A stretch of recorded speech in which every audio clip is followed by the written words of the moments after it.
যুক্তরাষ্ট্র সফরে ওয়াশিংটন ডিসিতে মার্কিন পররাষ্ট্র দপ্তরে উপপররাষ্ট্রমন্ত্রী ক্রিস্টোফার ল্যান্ডওয়ের সঙ্গে বৈঠক করেছেন জাতীয় নিরাপত্তা উপদেষ্টা ডক্টর খলিলুর রহমান। এই সময় বৈঠকে রোহিঙ্গা সংকট ও শুল্ক যৌক্তিককরণ নিয়ে আলোচনা হয়। এছাড়া দক্ষিণ এশিয়ার বর্তমান ভূরাজনৈতিক অবস্থা এবং বাংলাদেশের গণতান্ত্রিক অগ্রযাত্রার যে ইস্যু তাও উঠে আসে বৈঠকে।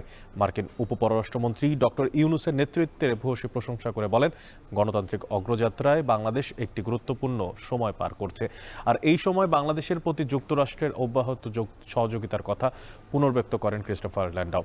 পরে ডক্টর খলিলুর রহমান যুক্তরাষ্ট্রের সহকারী বাণিজ্য প্রতিনিধি ব্রেন্ডন লিঞ্জের সঙ্গেও আলাদা পৃথক বৈঠক করেন।